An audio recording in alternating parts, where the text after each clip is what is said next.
Hello everyone, welcome to my channel Neel home kitchen and blog. कैसे हैं आप लोग? उम्मीद करती हूँ आप लोग बहुत अच्छे होंगे और मैं भी अच्छी हूँ। तो आज मैंने बनाया है मटन बिरयानी, मतलब बना रही हूँ और आपके साथ बना रही हूँ। तो चलिए बनाते हैं मटन बिरयानी। तो सबसे पहली बात मैंने सोचा कि आपके साथ ये रेसिपी शेयर की जाए। ये बहुत डिफरेंट तरीके से मैंने बनाया है, तो सोचा मैं आपके साथ क्यों नहीं शेयर करूँ। तो आइए बनाते हैं मटन बिरयानी। तो सबसे पहले मैंने अच्छे से मटन को वॉश करके रख दिया है, क्योंकि मैंने यहाँ पे 2 केजी मटन लिया है और उसके अकॉर्डिंग मैंने यहाँ पे 8 प्याज लिया है। आप ज़्यादा कम कर सकती हैं। सॉरी, मैंने यहाँ पे 10 प्याज लिया है। कुछ छोटे साइज में, कुछ बड़े साइज में है। तो अगर बड़े साइज का है तो आप 8 ही लीजिए, नहीं तो फिर यहाँ पे 10 कर दीजिए। तो इसके अकॉर्डिंग आप यहाँ पे मैं प्याज को बहुत महीन कीजिए, क्योंकि महीन प्याज का रिश्ता बनाना है, तो इसके अकॉर्डिंग महीन महीन काटिए। तो फिर यहाँ पे मैंने बारीक चॉप करके प्याज को रख दिया और इस तरह से इस छलनी में रख देना है। और फिर यहाँ पे मैंने पुदीना को मैं इसलिए दिखा रही हूँ कि पुदीना बहुत अच्छा और बहुत फ्रेश है, और मुझे पुदीने का सेंट बहुत पसंद है, और धनिया पत्ती का। तो क्योंकि मैं गर्मी का मौसम चल रहा है तो चटनी बहुत अच्छा लगता है। और यहाँ पे मैंने मसाले की तैयारी के लिए जीरा, धनिया, सौंफ, हरी इलायची, बड़ी इलायची, जायत्री और दालचीनी डाल दिया और अच्छे से इसको रोस्ट कर लिया। और फिर यहाँ पे दूध डाल करके मैं इसमें केसर डालूँगी। केसर डालना आप अपने अकॉर्डिंग कम या ज़्यादा, मैं थोड़ा ज़्यादा डाल रही हूँ, क्योंकि मुझे थोड़ा बिरयानी में कलर केसर का पसंद आता है और उसका फ्लेवर भी। तो मैं यहाँ डाल करके 1 घंटे पहले इसको रेस्ट के लिए छोड़ दूँगी। और यहाँ पे मैंने 2 लहसुन लिया है। लहसुन को अच्छे से छील करके पेस्ट बनाना है, तो इसके लिए मैंने 3 सूखी मिर्च भी लिया है। तो इन सबको अच्छे से फाइन पेस्ट बना करके रख लेना है। आप किस तरह से बिरयानी बनाती हैं, आप ज़रूर बताइए। और अगर मेरा बिरयानी कैसा लगा आपको, आप कमेंट सेक्शन में ज़रूर लिखिएगा। आप शेयर कीजिए, सब्सक्राइब कीजिए। और यहाँ पे जो मैंने तेज पत्ता डाला है, तो आप इसको पीस भी सकती हैं और नहीं भी पीस सकती हैं। यहाँ पे मैंने 1 चम्मच सौंफ भी डाला है और कुछ गुलाब की पत्तियाँ डाली है। तो ये कहीं पे भी अवेलेबल हो जाती है। अगर आप मटन या चिकन किसी भी चीज़ में डालती हैं, मतलब बिरयानी में, उसका फ्लेवर बहुत अच्छा आता है। आप एक बार ज़रूर ट्राई करें इस तरह से, आपको बहुत पसंद आएगा। मैं हमेशा डालती हूँ, इसलिए मैं बताती हूँ कि आप ज़रूर डालिए इस तरह से। तो फाइन पेस्ट बन के तैयार हो चुका है। और पुदीने को मैंने यहाँ पे रखा है फाइन चॉप करके, और फिर उसके बाद धनिया पत्ती को भी फाइन चॉप करके मैंने यहाँ पे रख लिया है। तो आप मेरे चैनल को सब्सक्राइब करें, लाइक करें और ढेर सारा मेरे चैनल को प्यार दें। यहाँ पे मैंने एक पतीली लिया है और इसमें मैंने मटन डाल दिया है। मटन को अच्छे से एक एक करके अलग से डालें और इसको अच्छे से, मतलब ये कर लें। और फिर उसके बाद इसमें यहाँ पे मैंने एक बड़ी दालचीनी का टुकड़ा डाला है, लौंग डाला है, 4 डालिए, 6 डालिए, आप अपने अकॉर्डिंग डाल सकते हैं। 2 यहाँ पे बड़ी इलायची, 1 जायफल और यहाँ पे स्टार। और फिर उसके बाद एक छोटी स्ट्रॉन्ग वाली ये दालचीनी होती है, आप ज़रूर डालिए इस तरह की दालचीनी को। और यहाँ पे मैंने हरी इलायची और सौंफ डाला है। यहाँ पे भी मैंने सौंफ इसलिए इस्तेमाल किया कि सौंफ का फ्लेवर और डाइजेशन के लिए बहुत अच्छा होता है, तो आप ज़रूर इस्तेमाल कीजिए सौंफ। और यहाँ पे मैंने सिर्फ अदरक का पेस्ट बना करके अलग से तैयार करके रखा है, क्योंकि वो उसकी क्वांटिटी डालने में बहुत अच्छी होती है। तो आप इस तरह से अदरक का अलग से ही पेस्ट बनाएं।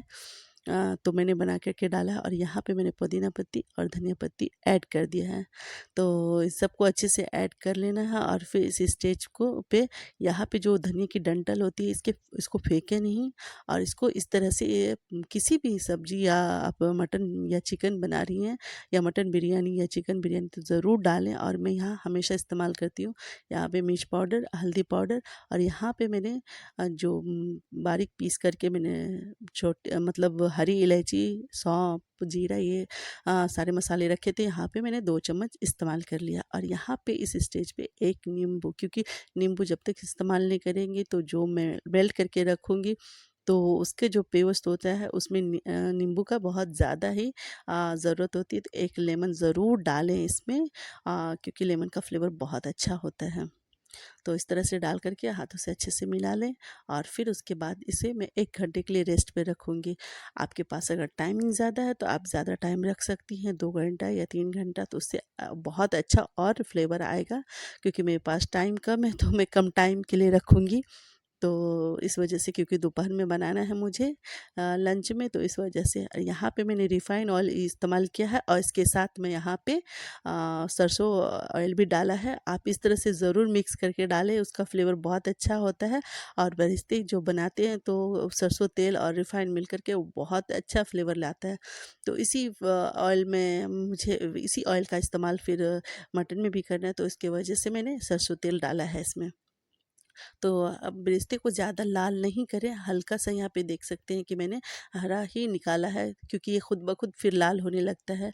तो वो ज़्यादा लाल होने की वजह से ये थोड़ा-सा काला दिखने लगता है और उसका जो फ्लेवर होता है वो थोड़ा-सा कड़वा हो जाता है। तो हमेशा कोशिश करें कि इसी स्टेज पे निकालें। आप देख सकते हैं बेरेस्ते का मैंने इसी तरह से सारे बेरेस्ते को बना कर के निकाल लिया है।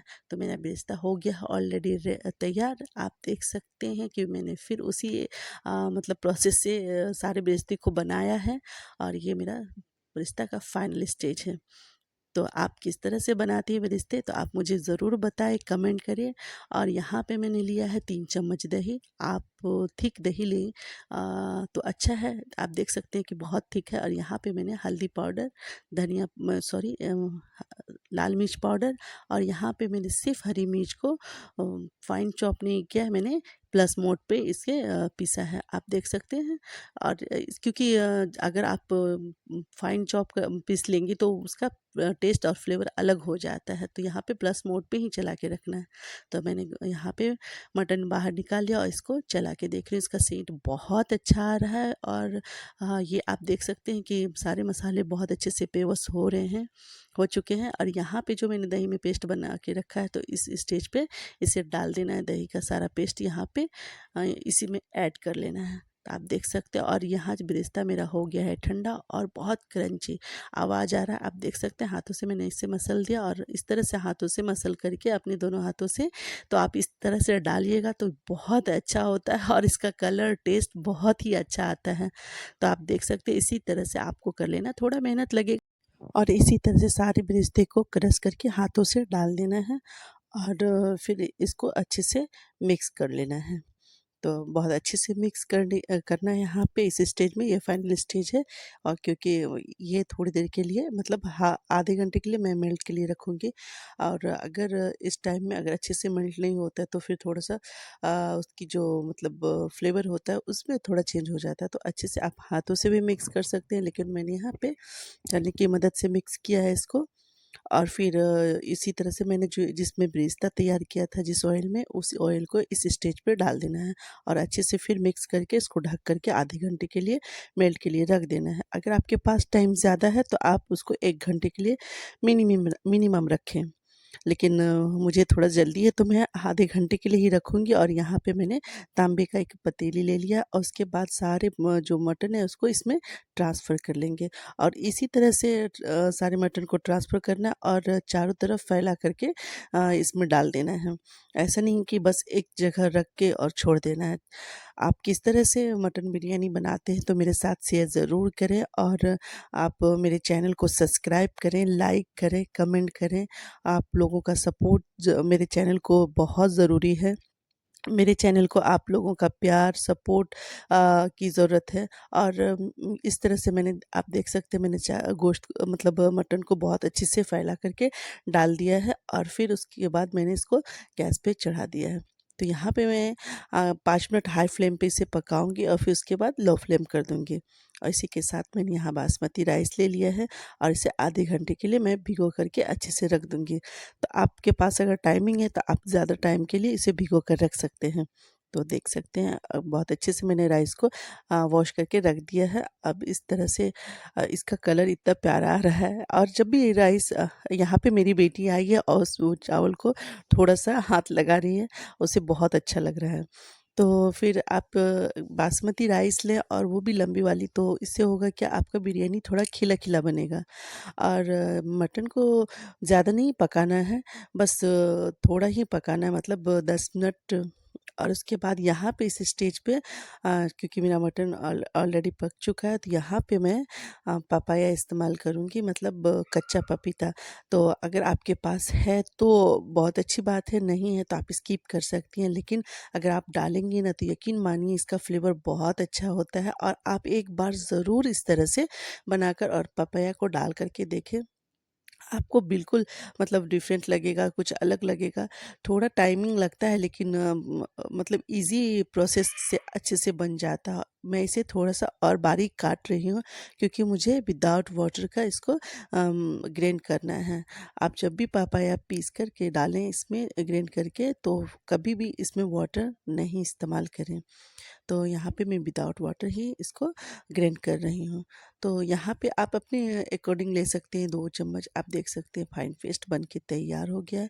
बहुत गीला पेस्ट नहीं चाहिए। आप देख सकते हैं कि यहाँ पे कितना अच्छा मतलब मेरा पेस्ट बन कर के तैयार हुआ है। तो यहाँ पे अब ऐड कर लेना है मटन में। यहाँ पे मटन में पक चुका है और आप देख सकते हैं मटन में रोगन आ गया है। तो इसी स्टेज पे मुझे नमक ऐड करना है। तो क्योंकि मैंने पहले ऐड नहीं किया था नमक मटन में, और फिर उसको ढक देना है। और यहाँ पे मेरा पानी हो गया है बॉयल, और उसके बाद यहाँ पे मैंने सारे गरम मसाले ले लिए हैं। बड़ी इलायची, हरी इलायची मतलब छोटी इलायची, दालचीनी, तेज़पत्ता, शाही ज़ीरा और 2 स्टार। और यहाँ पे मैं नमक ऐड करूँगी अपने अकॉर्डिंग। आप कम ज़्यादा कर सकते हैं, लेकिन नमक इसमें 2 चम्मच मिनिमम डालना ज़रूरी होता है। और मेरा राइस जो मैंने पहले से वॉश करके रखा था, उसके बाद यहाँ पे डाल देना है। और फिर उसके बाद इसको हाई फ्लेम पे पकाना है चावल को। आप देख सकते हैं। और सिर्फ चावल मेरा ऑलरेडी तैयार हो चुका है, और सिर्फ 70% ही यहाँ पे पकाना है राइस को। और देखिए यहाँ पे रोगन हो गया है मटन में। तो इस वक्त मैं थोड़ा सा बाउल में रोगन निकाल लूँगी, क्योंकि मुझे ऊपर से डालना है। तो आप इस प्रोसेस को ज़रूर ट्राई करें, आपको बहुत ही पसंद आएगा। आप देख सकते हैं। और इस तरह से चारों तरफ चावल को फैला करके डालना है एकदम बराबर मात्रा में। तो इससे होगा कि आपका बिरयानी बहुत लेयर बाय लेयर बनेगा। और इसी स्टेज पे ये वाला रोगन डाल देना है जो मैंने मटन से निकाला था। तो आप इस तरह से कर सकते हैं कि रोगन को निकाल करके फिर उसको डाल सकते हैं। आप यकीन मानिए आपको फूड कलर की ज़रूरत ही नहीं पड़ेगी, और इतना खिला-खिला और इतना खूबसूरत कलर आता है।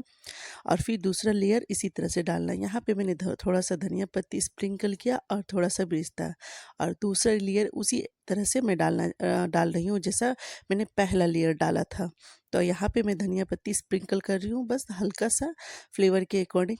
और यहाँ पे फिर जो रोगन बच चुका है उसको भी इसी तरह से फैला लेना है अच्छे से चारों तरफ। नहीं, एक जगह नहीं डालना है, बस चारों तरफ जैसे मैं फैला रही हूँ उसी तरह से आपको पूरे बिरयानी में फैलाना है चावल के ऊपर। और यहाँ पे बेरेस्ते को फिर उसी तरह से स्प्रिंकल करना है।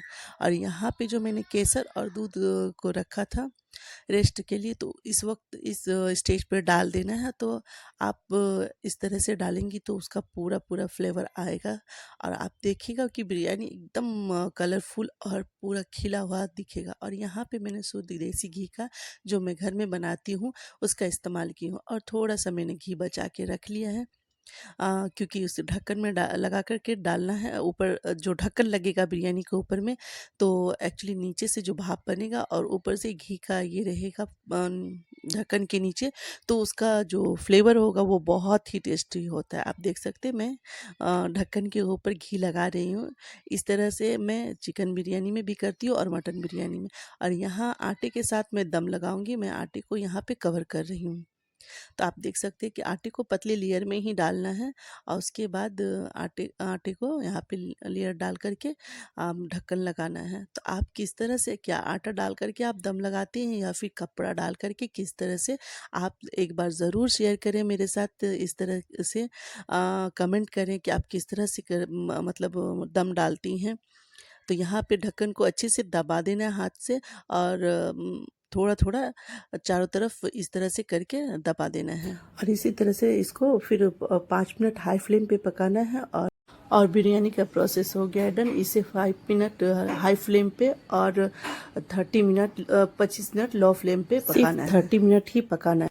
और इधर मैं रायते की तैयारी कर रही हूँ। तो रायता के लिए सबसे पहले मैंने एक प्याज लिया है और प्याज को फाइन चॉप करके यहाँ पे रख देना है। और प्याज मैंने एक प्याज लिया है, उसे बारीक चॉप कर रही हूँ। और उसके बाद मैंने यहाँ पे एक टमाटर लिया है, लेकिन टमाटर का हाफ पीस ही मुझे इस्तेमाल करना है। तो उसके बाद यहाँ पे मैंने गाजर लिया है, तो गाजर को भी कद्दूकस करके मतलब अच्छे से उसको साइड करके रख लेना है। आप मैं कुछ डिफरेंट तरीके से आपको रायता बना करके दे रही हूँ। मैं हमेशा ऐसे बनाती हूँ, लेकिन मैंने सोचा कि आज जब बिरयानी बन रहा है तो ये वाली रायता बना करके आप लोगों के साथ शेयर करूँ।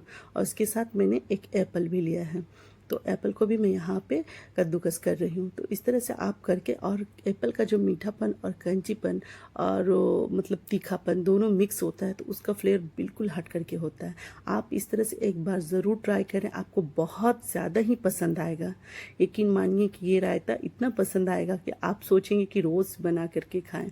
और मेरे बच्चों को भी बहुत पसंद आया। यहाँ पे मैं थोड़ा सा तीखापन कम कर रही हूँ, हरी मिर्च में एक ही डाल रही हूँ। और यहाँ पे मैं हंकड़ मतलब गाढ़ी दही का इस्तेमाल कर रही हूँ। आप विस्कर की मदद से इसे विस्क कर लीजिए, या स्पून फोक किसी भी चीज़ की मदद से आप इसे थोड़ा सा विस्क कर लीजिए, मतलब चला लीजिए, घोल लीजिए। और फिर उसके बाद यहाँ पे मैंने एप्पल और गाजर का पहले ऐड किया है, इस्तेमाल किया। और फिर उसके बाद टमाटर और प्याज और हरी मिर्च डालना है। तो फिर ये इस सबको अच्छे से मिक्स करके फिर उसके बाद यहाँ पे हम चिल्ड वाटर का इस्तेमाल करेंगे। तो यहाँ पे मैं बिल्कुल चिल्ड वाटर इस्तेमाल इसलिए करूँगी, और मैंने जैसे कि बताया ये मैंने इसलिए स्प्राउट डालना है इसमें। और फिर आप स्प्राउट डाल के देखिए, आपका बहुत अच्छा और फ्लेवर आएगा। अक्सर मैंने कभी चने के साथ, कभी मूंग के साथ में बना के डालती हूँ, तो आप इस तरह से ज़रूर ट्राई करें। और यहाँ पे मैंने चिल्ड वाटर का इस्तेमाल कीजिए। तो मैंने चिल्ड वाटर का इसलिए बोला, और हंकट के बारे में, कि आप गाढ़ी दही लेंगे तो तभी पानी मिक्स करेंगे तो उसका फ्लेवर अच्छा आता है। तो आप यहाँ पे मैं अब तड़के की तैयारी कर रही हूँ। तो तड़के के लिए मैंने सरसों तेल डाला है, और फिर उसके बाद यहाँ पे मैंने कड़ी पत्ता, जीरा, सौंफ और राई का इस्तेमाल किया है। और यहाँ पे मैंने मिर्च पाउडर भी थोड़ा सा लिया है, तो उसे मैं लास्ट स्टेज पे डालूंगी। यहाँ पे 2 सूखी मिर्च का इस्तेमाल किया है। और जब फ्लेम बंद कर दें, और तब जल्दी से डालें और जल्दी से इसको डाल दें इसमें, क्योंकि अगर आपने थोड़ा भी देर किया तो मिर्च पाउडर जल जाएगा, और जो आप कलर और उसका फ्लेवर वो बिल्कुल बेकार सा हो जाएगा। और इसी स्टेज पे आप चाट मसाला और काला नमक ऐड कर दें, तो वो भी इसके साथ पक जाता है, तो बहुत अच्छा फ्लेवर आता है। और यहाँ पे मैंने आइस क्यूब डाला है 3 पीस। आप 2 डाल सकते हैं, नहीं भी डाल सकते हैं, लेकिन गर्मी का दिन है तो ये रायता जो ठंडा ठंडा रायता बनता है, उसके साथ क्रंचीनेस, थोड़ा जीरा, थोड़ा राई, बिल्कुल डिफरेंट लगता है। आप एक बार ज़रूर ट्राई करें, यकीन मानिए आपको बहुत बहुत बहुत पसंद आएगा। तो यहाँ पे मैंने थोड़ा सा पुदीना पत्ती और धनिया स्प्रिंकल किया। और पुदीना पत्ती को हमेशा इस स्टेज पे आप हाथों से क्रश करके, मतलब तोड़ करके डालें, तो उसका जो वो फ्लेवर आएगा वो बिल्कुल हट करके आएगा, मतलब सेंट फ्लेवर। आप चॉप करके भी दे सकते हैं, लेकिन चॉपिंग के बाद उसका फ्लेवर अलग हो जाता है, और कभी कभी डिफरेंट करना चाहिए। और मैं इस स्टेज पे, और इजी भी रहता है, तो इसलिए मैं इस तरह से डालती हूँ। और यहाँ पे मैं थोड़ा सा बेरिस्ता इस पर स्प्रिंकल कर रही हूँ। ये ऑप्शनल है, आप कर भी सकते हैं, नहीं भी कर सकते हैं, इसकी ज़रूरत नहीं है, लेकिन मैंने यहाँ पे बेरिस्ता थोड़ा सा डाला है। और फिर उसके बाद सैलेड की तैयारी कर रही हूँ। मैंने यहाँ पे प्याज को काट लिया है, उसके बाद सैलेड के लिए टमाटर लिया। और यहाँ पे भी मैं एक एप्पल ले रही हूँ। एप्पल एक्चुअली बहुत अच्छा लगता है टेस्ट, और बच्चों को खिलाना है तो सैलेड के इस रूप में मैं इसे खिलाती हूँ। तो यहाँ पे मैंने सारे एप्पल को डाला, और उसके बाद यहाँ पे मैंने नींबू लिया है। नींबू तो बहुत ज़्यादा ज़रूरी है, तो और गर्मी का मौसम है तो नींबू तो चाहिए ही चाहिए। और यहाँ पे नींबू, और उसके बाद मैंने पुदीना पत्ती से थोड़ा सर्व किया है। ये सब ऑप्शनल है, थोड़ा सजावट है, तो आप इस्तेमाल कर सकती हैं और स्किप भी कर सकते हैं। और यहाँ पे मैंने थोड़ा सा काला नमक और मिर्च पाउडर स्प्रिंकल किया है। और फिर आप देख सकते हैं मेरा बिरयानी बनके बिल्कुल रेडी है। आप देख सकती हैं कितना यमी लग रहा है, और उसके बाद कलर, फ्लेवर और आटा इजी प्रोसेस से इस तरह से आप निकाल सकती हैं। मतलब ऐसा नहीं लगता कि आप बहुत ज़्यादा डिफ़िकल्ट होता है, बहुत इजी प्रोसेस से निकल जाता है। और इस तरह से बिरयानी का आप देख सकते हैं कितना खिला खिला बिरयानी बन करके तैयार हो चुका है। तो आप एक बार इस मेथड से बना करके देखें, इस तरीके से बना के देखेंगे तो आप अपना तरीका भूल जाएंगे कि हाँ और भी कोई तरीका से बनाया जाए। ये बिल्कुल परफेक्ट बना था, बहुत यमी बना था, यकीन मानिए कि इतना टेस्टी बना था। मुझे लगता है कि आज से पहले मैंने इतना अच्छा परफेक्ट बिरयानी नहीं बनाया था। मैंने कई बार बनाया है, लेकिन इस बार जो मैंने इस तरीके से बिरयानी बनाया तो और आप लोगों के साथ शेयर किया तो मुझे इतना खुशी हुआ कि चलो मैंने आप लोगों के साथ शेयर किया और बिरयानी इतना टेस्टी बन के तैयार हुआ और इतना यमी लग रहा है और बिल्कुल खिला खिला चावल है। कोई भी मतलब इसमें कुछ भी ऐसा नहीं है कि हाँ आप कह सकते हैं कि नहीं कुछ प्रॉब्लम है। और थोड़ा सा मैंने बेरिस्ता से इसको गार्निश किया और थोड़ा पुदीना पत्ते से, और उसके साथ मैंने ठंडा ठंडा रायता रखा है। आप देख सकते हैं रायता बहुत ही ठंडा और बहुत ही यम्मी। मेरे बच्चे और हस्बैंड को बहुत ज़्यादा पसंद आया और मैंने प्याज और टमाटर और एक लेमन से इसे सर्व किया है। ये सारी चीज़ें ऑप्शनल है, सजावट की चीज़ है, आप चाहे तो कर सकते हैं, नहीं तो फिर ये चीज़ अच्छी लगती है। और इस तरह से मैंने अपना बिरयानी कंप्लीट किया है। तो आप एक बार ज़रूर बना के देखें, आप लोगों को बहुत पसंद होगा। और मैं